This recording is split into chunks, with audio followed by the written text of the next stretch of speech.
Hi, everybody. I'm Noah Pfister, and today I'm interviewing the writer and director of the upcoming short, Queen of the Desert, written and directed by Mary Ann Rotondi. Say hi.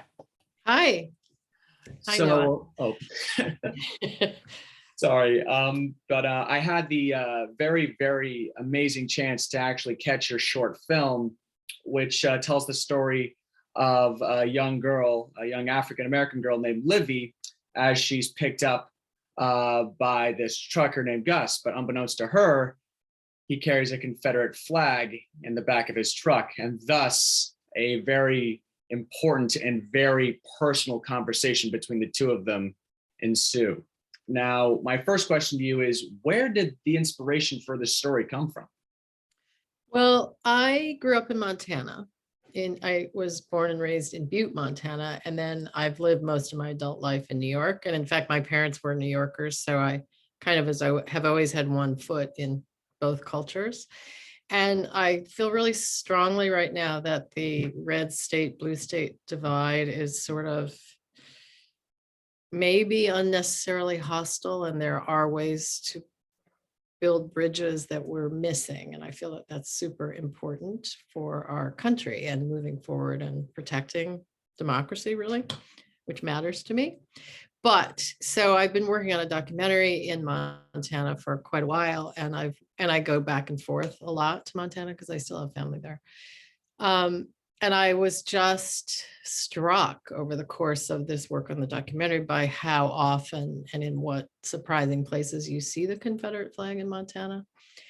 And I wanted to understand the power of that symbol and why it was showing up in a state that had almost no uh, experience with the Civil War. So I just didn't understand why it was there. And there are very few Black people who live in Montana. So I just didn't understand. So I started looking into it.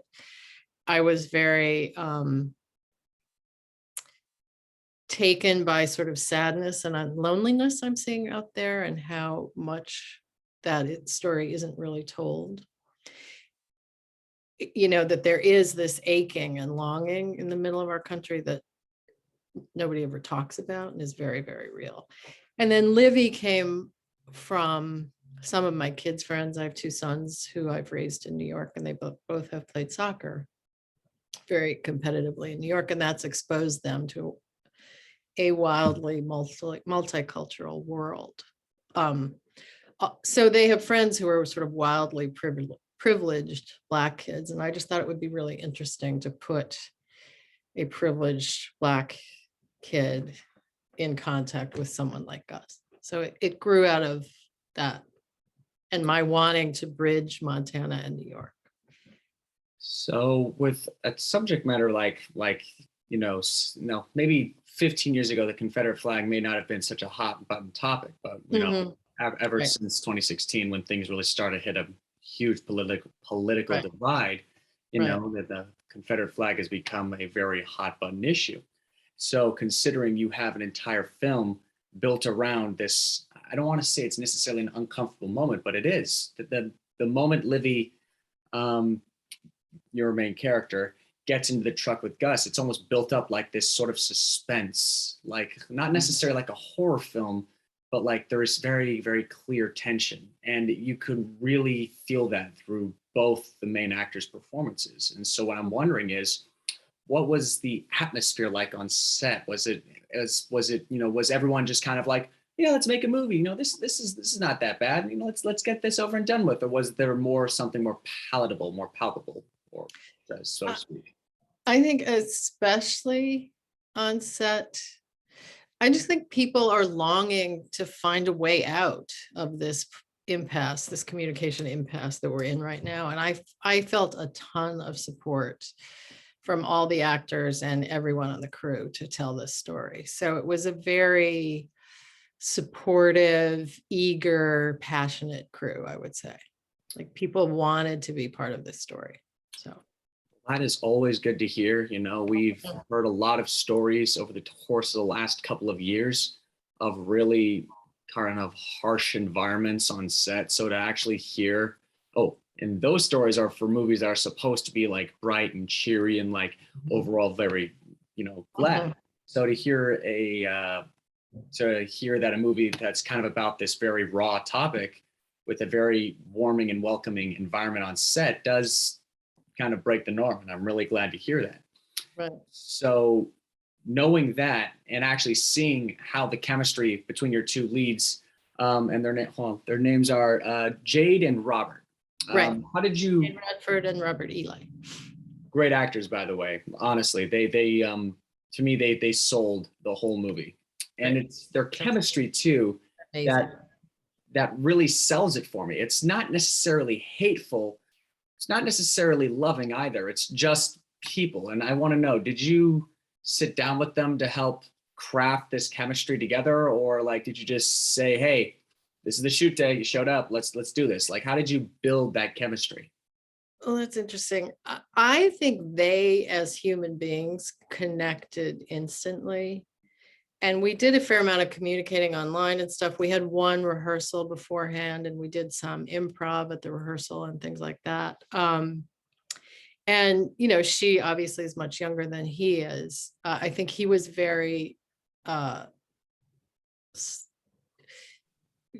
and we brought them into the middle of, we shot it all in Colorado, and they're both from New York, and she hadn't been there before. I think there was a lot of care and concern for her the whole time.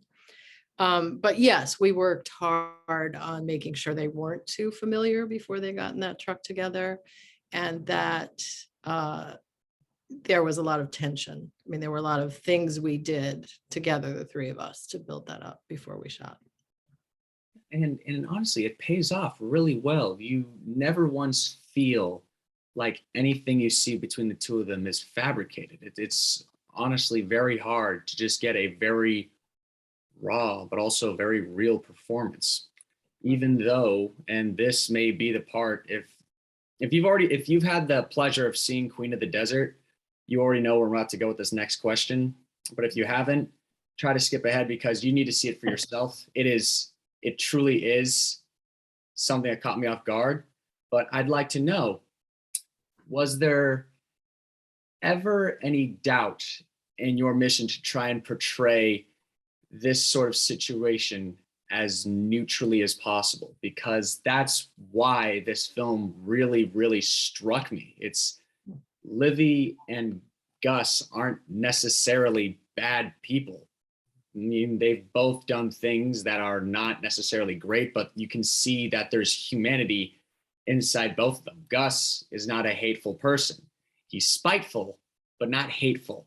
Same with Livy. She's not hateful. She's just a little bit spiteful. And I would like to know what, you have a lot of these films nowadays that portray someone who has, who waves a Confederate flag as an immediate racist and, yada, yada, yada, buzzword, buzzword, buzzword. So I'd like to know how did it like just, how did you feel about trying to craft a story where you were like, let's try to remain just going straight forward. I don't want to diverge into any sort of left or right territory. I just want to show these people as who they are. Uh, Thank you for all of that, Noah. That's very gratifying to hear. And it totally was the goal. So thank you. I'm very grateful to hear that for you it worked. But I know them both. I know Livy's and I know Gus's, and I'm lucky in that way. But I do know, and this is not to, I couldn't feel more strongly about the flag and how inappropriate it is and all of that there. I don't mean to muddy that message at all. No, of course not. But Gus is a person, and he's a person I care about, and he's a person who is redeemable, and we don't get out of this mess. And Livy is too, and the people who are Gus need to see that. And we don't get out of this mess if people can't see the good in each other and then show up and be the good in each other as well. Which, if you've seen the short, you know that exactly is what happens when they get pulled over by the police. Eventually, they find common ground and learn to work with each other. And, is that really the message? I mean, you clearly obviously answered it, but I just like to know personally, is that the message that you really just want to convey here? It's where it's, we need a better understanding of each other if we're going to heal between, these political divides? Yes, we have to talk. I mean, if I have to come up with a very short message, that's the message. We have to talk. But talking, if it can encompass a way, if it can encompass finding other people's humanity and making room for them in our worldview and being generous in that way, seeing beyond the obvious symbols and the obvious triggers to find humanity. And then the other symbol that's really important is the cactus, which blooms one day a year. And I wanted, the importance of that is that the hope is that we can talk, but you kind of have to drive far to get to this cactus. It isn't something that's handed to you, and it only blooms 8 hours a year. So it's a very fragile thing, and you have to work to find it. And you may not find it. Tons of people drive to the desert every year and miss the cactus. So It's about putting forth the effort to try and find the cactus Right. and really work for it. And then it's fragile. Hope is fragile. Hope is a very fickle and fragile thing. And I think Queen of the Desert really does encapsulate that feeling and that ideology very, very well. So moving away from more of the story elements, I actually would like to know a little bit more about how you shot it, because it does look like you spent a large portion of it within inside a semi. So was this shot on a soundstage? But I'm guessing it's not. It wasn't. Did you just pack these two in a semi and just take a camera out on the road? How'd you go about shooting this? Well, it was a huge production issue to find a truck that I could afford. And my DP, Luke Axelson, who did such a great job, had worked on he's shooting the documentary I'm doing in Montana, and he's worked on a trucking reality show in Colorado. And he had a friend who had this truck. So it was, I paid something for it, but not what it would have cost. And I thought it was just a really beautiful truck. So I felt really lucky to have this. The character of it, I thought, really matched Gus and matched the movie, and sort of it is the third character in the movie. We shot it mostly in a dirt parking lot outside of Denver, about an hour outside of Denver. And we had, I wanted there to be a big distinction between the feel of before the police come and after the police coming. So Luke and I worked hard to figure that out. And the camera is in the truck for the first half, and it's outside of the truck for the second half. So you only see them in profile for the first half, and they can't really directly look at each other. And in the second half, they can see each other, and you can see them communicating with each other. So that was an interesting thing to work out. And then obviously there was a lot of light work to get the sense of passing cars and things like that. And we shot in the truck driving, maybe 20% of the shooting was in the truck driving. And Rob was really, the actor who played Gus, was really excited to drive a truck, big truck. I'm guessing he was I'm just gonna say it, all men want to drive a really, really big truck. Absolutely, and he was. You could pretend that we don't want. You're like, no, come on, that's such a childish thing. But it's like deep down, like, that's a big truck. I want to drive a really, really big truck. Yeah, and he was really excited. It was fun. I'm guessing you have some fun behind the scenes photos of just him on the truck going. Yeah. Oh, yeah. That's so great to hear. But that final shot where you have them in the field, what is that also in Colorado, or did you actually? It was, yeah. Oh, where exactly was that? Because that is like, you have some very beautiful exterior shots, and That's Luke. Oh. Luke did that. There are deserts in Colorado. Just who knew? Oh my goodness. Right. Because you think Colorado, you think, Rocky Mountains, you think large, vast hills. And so to see these large plains, just to say that's Colorado, it's amazing. Right. Well, it's interesting because east of Denver, you're really getting into the middle of the country, and there are roads that are flat. You might as well be in the middle of Kansas, and it's not that far from Denver. So, so those first shots were actually, it took me quite a while to find that road, and then it took me quite a while to to convince the cops to close it off for me. But we could have shot that truck all day and never seen another vehicle or building. So. That would be that. Sorry, that makes me chuckle a little bit because you're just like, okay, we're on this road and there's not a car for like miles on end, and so just to have all that closed off and just for the sake of no cars even coming or going, I find that very humorous because I've worked as a location scout, having to, even a location manager, having to hold off like just an intersection, and it's always just so ridiculous because you have a lot of like we shoot primarily in LA, so it's like cars coming and going. So the thought of just blocking off a road and being like, okay, let's wait for some cars. There's no Right. cars here. Okay. Sorry. Well, that was the funny conversation with the cops because like the whole conversation was no cars went by. So it really, they're like, we can't close it off. We can't close it off. And I'm like, but there are no cars. There are no cars. So it was really easy for them to let the one car drive through, so it was very seamless. So they were very sweet. Oh, that's so cool. Yeah. All right. So the production design, there was how long did it take for you guys to get the interior of the truck looking the way it did? Because what I really liked about Queen of the Desert was that truck, it's easy to just decorate something, it's easy just to kind of throw stuff together and be like, okay, this is what it looks like. But what I like is that truckers, they live in their trucks. So it does, you had garbage on the ground, you had a rough over a sleeping bag. What was the effort put in to make it feel lived in? Because it definitely does feel like a lived in semi. Well, we were lucky because it had that feel anyway. And then we added the camo, we added the flag, and then there was a very conscious choice to keep it red and blue to the extent that we could.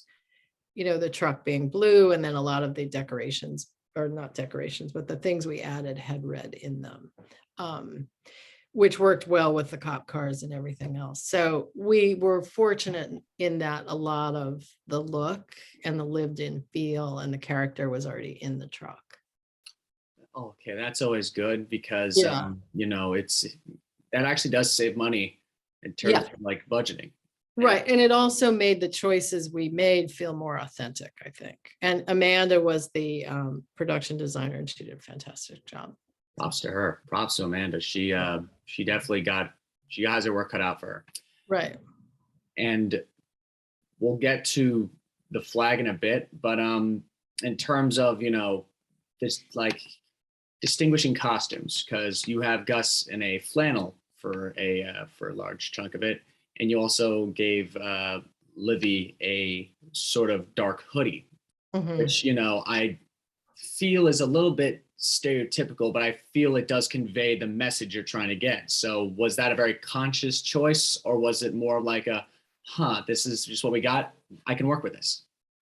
No. Very conscious choices, both of them. And I wanted, I have kids around Livy's age, so I didn't do anything that wouldn't feel like something they would do.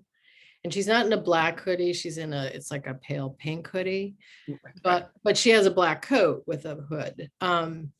But she was wearing things that kids I know wear who are not, there are a lot of symbols that have become really loaded that for kids who are white are not loaded symbols. So I wanted her to have the freedom to just be a kid and wear a sweatshirt. That is still a very good choice, because like I said, this movie does feel very authentic, at least in terms of design. Right. So it definitely, every choice, at least from a technical aspect, I believe was a very, very solid and correct choice, because you have the costumes, which feels like exactly something they would wear. You have the production design and even the environment, which feels very lived in. it feels authentic. This is a very authentic feeling movie. Great. And so that brings me to, how did you secure the flag? Because at this, because I like Oh, I you said, can buy a flag. I can have a flag delivered to you today, tomorrow. really, The and flag sales have gone way up in the last 4 or 5 years. You can have flag anything really, sent to your house for, that was super easy. really, was it a cheap decision, or was it more like considering how, I guess red flaggish, pardon my French here, they are now. Mhm. Where what the price was, the pricing very cheap, or was the pricing very high? While very affordable, let's say, you know. Well, that's perfect. That's a perfectly Yeah, it fine. was, I don't know exactly what it was, but it was definitely not a big budget item at all. And it wasn't difficult either. Oh, wow, that's actually pretty good to know. Pardon if I didn't know that. No, I didn't know either. It's like, wow, this is really easy. Yeah, because you assume with how everything is nowadays, you'd be like, oh man, this might take a while to. Oh, I can just get on eBay for $45. Okay, You don't have to, I mean, it was new. You don't have to get old ones. that is insane. That's at least pretty cool to know. And you said flag anything, right? No flag anything. We could have gotten flag underwear, flag steering wheel cover, flag seat covers, flag rugs, flag anything. The big Okay, market. that's always good. Now, I said this film has a very authentic feel. These feel like how real people would talk. It feels like just the environment within itself. This feels like a very real situation that could definitely happen and occur. And so what I'm wondering is was your time at CNN or Dateline, did that have any part to play when crafting this story? Because as a journal, you work as a journalist. You go Mhm. around, you listen to stories, and you kind of get a feel for how the world works. Did any of your experiences at Dateline or CNN come into play when making this film? Absolutely. Yeah. And I know you don't even know it till you're kind of right in it. Absolutely, though. I feel like I've had a ton of experience with real people in real moments that really matter to them. And I'm incredibly fortunate to have had that experience. But uh, it definitely helps me in my dramatic work. Absolutely. And was there, I know you can't necessarily name names, but you said that you drew inspiration from your own Gus's, from your own Livy's. Were there anyone specific that you were just like, you're writing this and you're just like, that's them. Mm. Wow. Okay. Yeah, that's them. All right. And you were just like kind of taken aback that you kind of drew large inspirations from some of these people that you actually knew. Yes. And I can't name names, but there are specific individuals for each of them who, and obviously they're not the same people. Gus and Livy are not these other people I think about, but it gave me a true north for both of them the whole time I was working on it. And a well I could dip into for, does this feel accurate? Does this feel fair? Does this feel real? So they were real people or amalgams of real people. And what I still want to praise is that you went out of your way not to vilify either of the main characters, even though it would have been real easy, depending on, your perspective of what story you're trying to tell. So, like, how hard was it to craft this? Just sorry, going back to this story, because I honestly, it's a really good story. I promise you guys, if you watch this is a really, really good short. You will be taken aback. But I just want to know, like, was it hard? Did you have versions of the script where you had to kind of shave stuff down or like completely tweak something because you're like, crap, this is vilifying somebody. I don't want this to be the message I'm trying to tell. No, but it was shot before January 6th of 2021. And I don't know if it would be the same story if I had crafted it afterwards. I'd like to think that it would be the same story. So I think it was easier to have a sort of pure vision. So, and I know it's loaded, and I know it's loaded for a lot of people, and I do get that. I mean, I have people ask me about it all the time, both Livy, Like I had someone say to me the other day, why did you, am I supposed to be giving away spoilers here?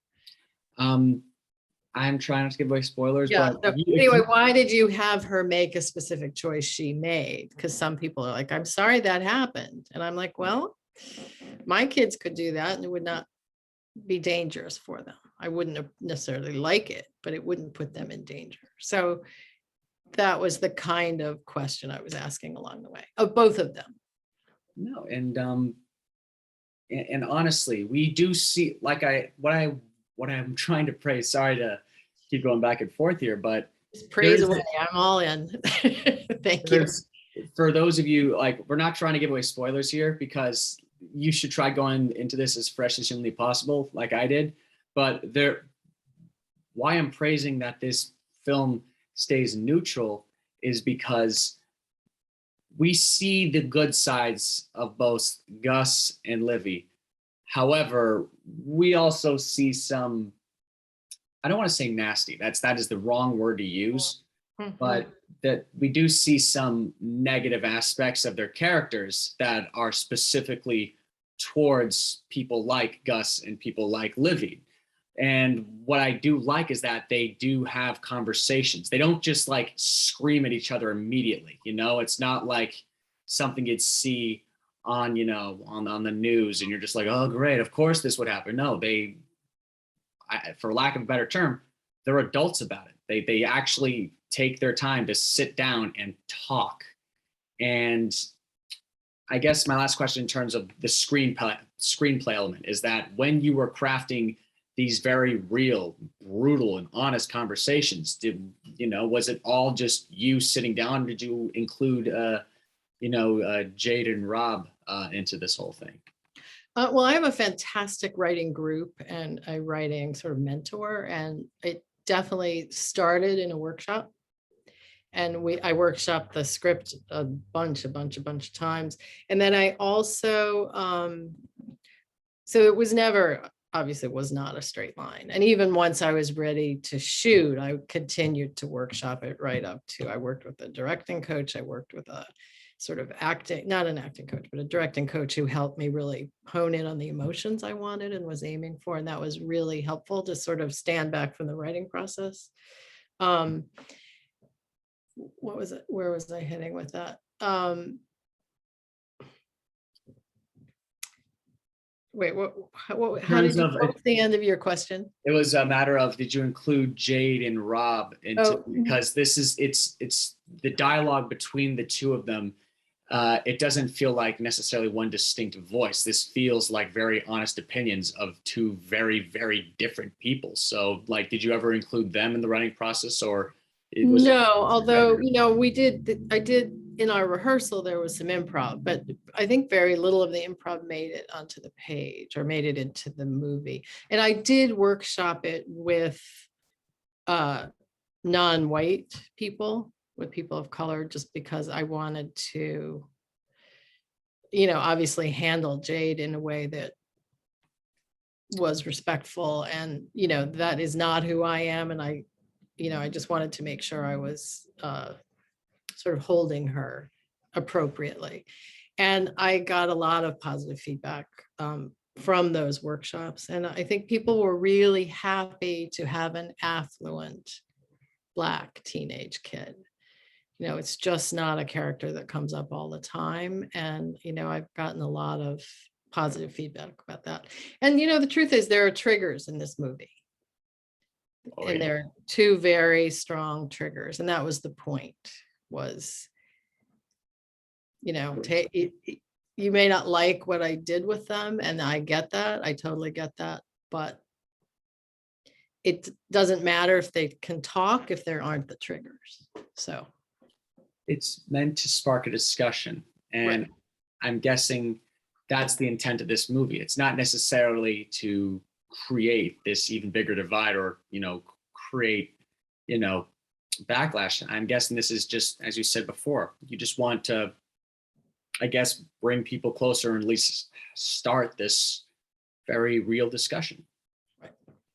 Right. I want us, I think people are desperate to get out of the hostility we're in now. And that's what I want. I want us to be able to talk and heal and move forward.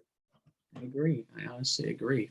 And where, if by chance, can people see Queen of the Desert? Will it be available on VOD? Like, I know it's going to be in the festival circuit for for a while. So I'm wondering how are people who aren't in the festival circuit able to view this movie? I have to go through the festival circuit first. I mean, hopefully it will end up, video on demand, but we're not there yet. We're just, this was my first in-person screening yesterday. So it's the first time I saw it on a big screen was yesterday, which was really exciting. But we're just getting started on that. So. All right. Well, for those of you who do have an interest, if you get a chance to see it in a festival, see it on a big screen, I highly recommend it. However, for those of you who are unfortunately unable to, just keep your eyes out open for it. Good golly, I cannot speak right now. But keep your eyes out for it. It is definitely worth your time.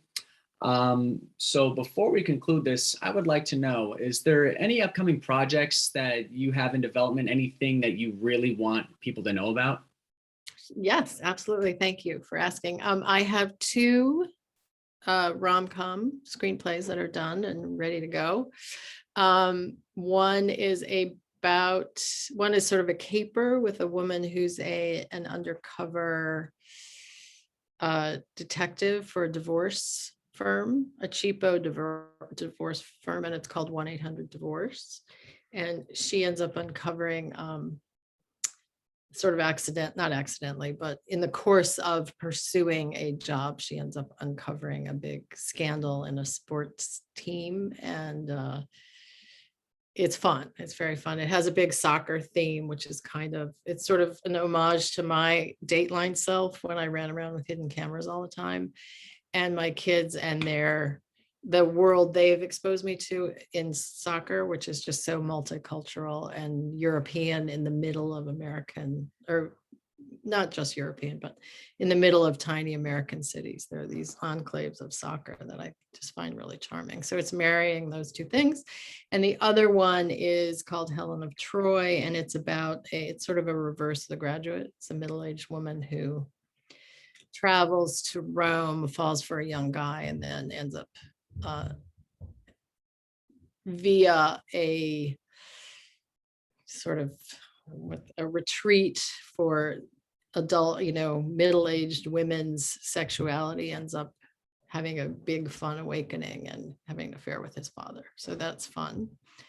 And then I'm turning Queen of the Desert into a feature, and it's a bit more of a thriller than we see in the short. So it's going to be sort of bigger, more expensive.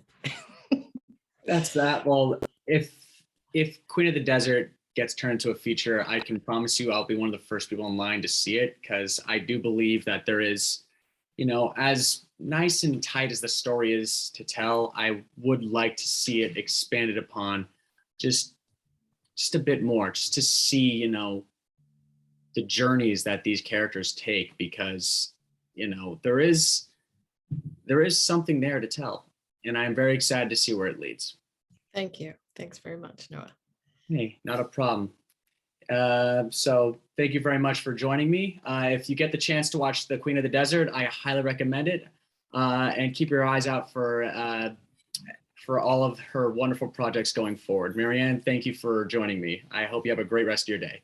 Great. Thanks so much, Noah. Take care. You too. Bye-bye.